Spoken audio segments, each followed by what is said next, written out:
Driving licence. Bihar में मतदाता सूची पुनर्निरीक्षण के लिए कौन कौन से दस्तावेज चाहिए, इसकी पूरी लिस्ट आज हम आपको बताएंगे।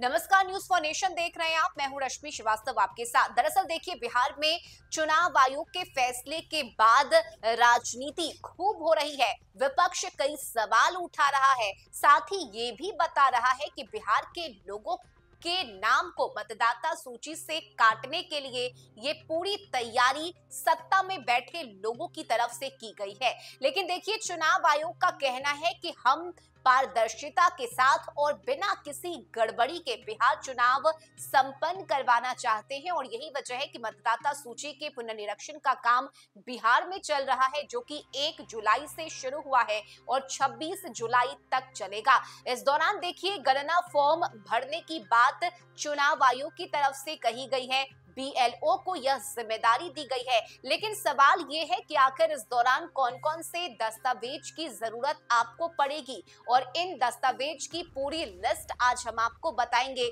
चूंकि कई सवाल हैं और लोगों के बीच कंफ्यूजन की स्थिति भी है, ऐसे में बिहार में देखिए राजनीतिक चर्चा में कई सवाल उठ रहे हैं। भारत निर्वाचन आयोग के द्वारा मतदाता सूची के विशेष गहन पुनर्निरीक्षण को लेकर सरकार और चुनाव आयोग के निर्णय पर विपक्ष सवाल उठा रहा है।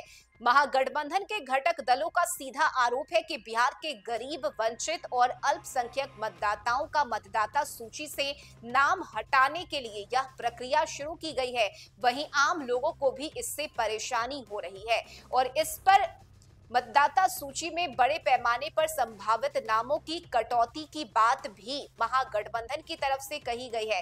ऐसे में निर्वाचन आयोग ने विशेष गहन पुनर्निरीक्षण को लेकर 30 जून को बैठक की थी, और बैठक की जानकारी खुद निर्वाचन आयोग ने अपने सोशल मीडिया अकाउंट के जरिए साझा किया। विशेष गहन पुनर्निरीक्षण 2025 के क्रम में पूर्वी चंपारण में राजनीतिक दलों के प्रतिनिधियों के साथ बैठक आयोजित की गई। निर्वाचन आयोग ने बिहार के मतदाताओं को लेकर एक फॉर्म जारी किया है, जिसमें यह जानकारी देनी होगी कि वह जहां के मतदाता हैं वहां के वह निवासी हैं। 3 जुलाई को निर्वाचन आयोग ने सोशल मीडिया एक्स पर पोस्ट करते हुए लिखा कि भारतीय निर्वाचन आयोग के द्वारा बिहार में मतदाता सूची का विशेष गहन पुनर्निरीक्षण का काम चल रहा है। ऐसे में निर्वाचन आयोग के द्वारा मतदाता सूची के विशेष गहन पुनर्निरीक्षण के लिए 11 दस्तावेजों की लिस्ट भी जारी की गई है। उनमें से कोई एक होना अनिवार्य होगा, और इसके तहत केंद्र, राज्य सरकार और सार्वजनिक उपक्रमों में कार्यरत कर्मियों के पहचान पत्र या फिर पेंशन भुगतान आदेश, 1 जुलाई 1987 के पूर्व सरकारी स्थानीय प्राधिकार, बैंक, पोस्ट ऑफिस, एलआईसी या पब्लिक सेक्टर उपकरणों में जारी की गई आई कार्ड, सक्षम प्राधिकार से जारी जन्म प्रमाण पत्र, पासपोर्ट जरूरी होगा। इसके साथ ही सामान्य प्राप्त बोर्ड, विश्वविद्यालय से निर्गत मैट्रिक या फिर अन्य शैक्षणिक प्रमाण पत्र, स्थायी आवासीय प्रमाण पत्र, वन अधिकार प्रमाण पत्र, सक्षम प्राधिकार द्वारा निर्गत ओबीसी, एससी, एसटी जाति प्रमाण पत्र, राष्ट्रीय नागरिक रजिस्टर, राज्य स्थानीय प्राधिकार द्वारा तैयार किए गए पारिवारिक रजिस्टर या फिर सरकार की कोई भूमि मकान आवंटन प्रमाण पत्र जरूरी होगा। तो ये 11 अहम दस्तावेज हैं, और इनमें से कोई भी एक दस्तावेज आप जमा कर सकते हैं।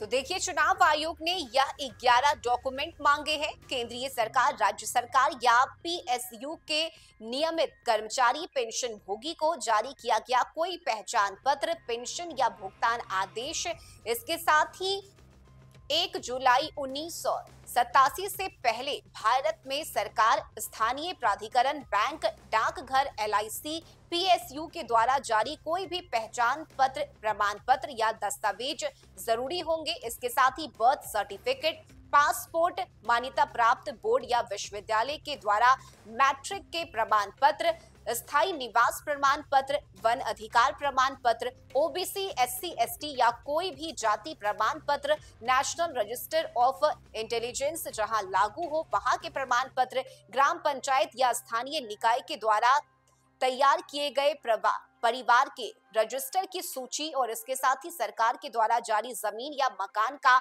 आवंटन प्रमाण पत्र, इन 11 में से कोई भी एक दस्तावेज आपको जमा करने होंगे और उसके बाद आपके नाम को मतदाता सूची में शामिल कर दिया जाएगा। यानी कि जो कंफ्यूजन था कि आखिर कौन से कागजात जरूरी होंगे और इसके लिए कौन से पेपर उन्हें जमा करना होगा, इसकी पूरी लिस्ट हमने है ताकि लोगों के बीच जो भ्रम की स्थिति है वो दूर हो सके। इस खबर को ज्यादा से ज्यादा शेयर करें ताकि लोगों तक यह अहम जानकारी पहुंच सके।